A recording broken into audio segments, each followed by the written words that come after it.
લલિત વસોએ આક્ષેપ કરે છે ગોપાલ ઇટાલિયાએ મને બદનામ કર્યો ને ઓલું કર્યું. તમે 2% કમિશનિયા છો, રેવા દો. ખોટે ખોટું ગોપાલ ઇટાલિયા જેવા ઈમાનદાર માણાની સામે આવોમાં તમે ખોવાઈ જાઓ. તમારા હપ્તા બંધ થઈ ગયા ને તમારું બધું થઈ ગયું એટલે તમે છાના મુના બેહી ગયા. નમસ્કાર, હું છું ભૂમિત જાની. આપ જોઈ રહ્યા છો સત્યાર્થ મંથન. મિત્રો, જે રીતે લલિત વસોયા દ્વારા ગોપાલ ઇટાલિયા સામે 10 કરોડનો માનહાનિનો દાવો કરવામાં આવ્યો છે, ત્યારે હવે ધોરાજીના એક જાગૃત નાગરિકે લલિત વસોયા પર ગંભીર પ્રકારના આક્ષેપ લગાડ્યા છે અને વિડીયો તેને સોશિયલ મીડિયામાં વાયરલ કર્યો છે. તેમને એવા આક્ષેપો કર્યા છે કે લલિત વસોયા કમિશનબાજ છે અને જયેશ રાદડિયા સાથે તેમની મિલીભગત હોવાનો પણ ઘટસ્ફોટ કર્યો છે. શું કર્યા છે આ વ્યક્તિએ આક્ષેપ અને કેવી રીતે લલિત વસોયાને આપી છે ચેલેન્જ, આવો જોઈએ આ વિડીયોમાં.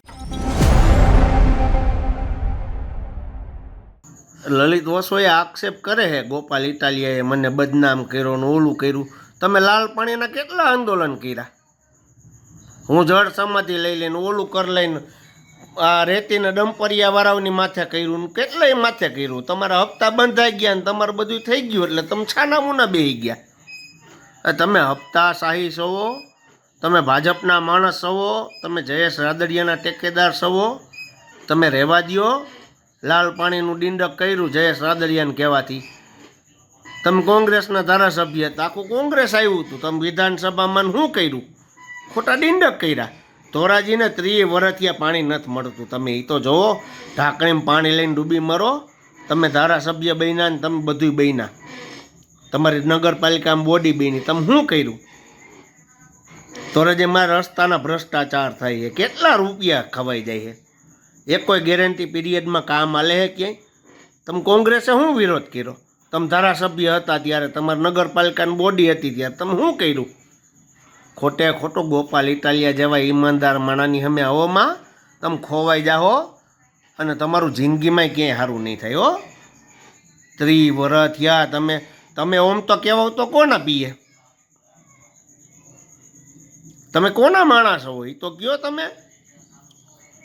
તમે એમ કહેતા કે હું વિઠ્ઠલ રાદડિયાને પીએ છું ને મને કાગળિયામાં ખબર પડે ને હું આ કરું ને. વિઠ્ઠલ રાદડિયા જેવું તમારામાં જ કાંઈ નથી. જયેશ રાદડિયામાં એક વાળ નથી એના જેવો વિઠ્ઠલ રાદડિયા જેવું.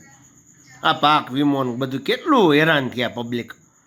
બાકી જેતપુર, ધોરાજી, કનોણા, જેતપુર, ઉપલેટા આ લોકો કોઈ દી પાક વીમા બાબતે હેરાન ન થતા. વિઠ્ઠલ રાદડિયા એમ કે ને કે આટલો પાક વીમો દેવો જોઈએ એટલો આવતો. તમે શું કરી શક્યા? એનો છોકરો ખુદ કાંઈ નથી કરી શક્યો તો તમે હું એના છોકરાની વાહે વાદે પડ્યા હો? તમારું શું આવ્યું? તમે જયેશ રાદડિયાને કહેવાથી ત્યાં પડ્યા હતા ને જયેશ રાદડિયાને મોટો કરવા હાટું સાયોના હોટલમાં પકડાણા ને તમે બધું કર્યું. તમારે શું થયું એમાં?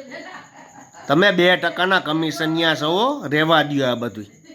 વધારે બોલાવોમાં. અને હું ધોરાજીનો જ છું. હો, તમને ઓળખું છું હું. તમે કહો ત્યારે તમારી સામે હું આવીશ. હો, હા, વાંધો નહીં. હો, સાંભળ્યું ને?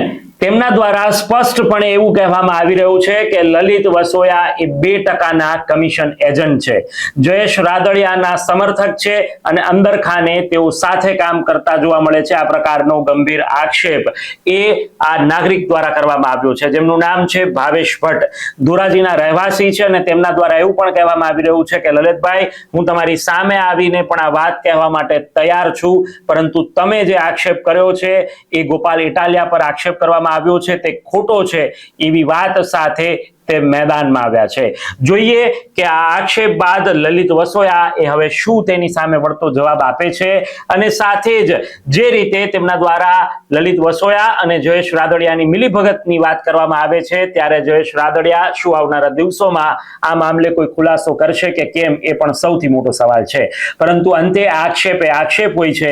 લોકો પોતપોતાની રીતે પોતાની વાત કહેતા હોય છે, પરંતુ ધોરાજીના નાગરિકે જે રીતે કહેવાય ને રોષિત થઈને આ વાત કહી છે, તેનાથી આવનારા દિવસોની અંદર ક્યાંક ધોરાજીનું રાજકારણ અને જયેશ રાદડિયા અને લલિત વસોયાના જે વાત સામે આવી છે તેને લઈને કંઈક નવી વાત જાણવા મળે અથવા તો નવા કોઈ રાજકીય ખેલ ખુલે, એ પ્રકારની વાત અત્યારે ચોક્કસથી જોવા મળી રહી છે. શું થશે આવનારા દિવસોમાં એ પળે પળની અપડેટ અમે આપના સુધી પહોંચાડતા રહેશું. આપ જોડાયેલા રહો સત્યાર્થ મંથન સાથે. નમસ્કાર. સત્યાર્થ મંથનની યુટ્યુબ ચેનલ સબસ્ક્રાઇબ કરવાનું અને બેલ આઇકોન પ્રેસ કરવાનું, સાથે જ સત્યાર્થ મંથનનું ફેસબુક પેજ લાઇક અને ફોલો કરવાનું અને ઇન્સ્ટાગ્રામ પેજ સાથે જોડાવાનું પણ આપ ચૂકશો નહીં. અત્યારે બસ આટલું જ. મને આપશો રજા. આપ જોડાયેલા રહો સત્યાર્થ મંથન સાથે. નમસ્કાર.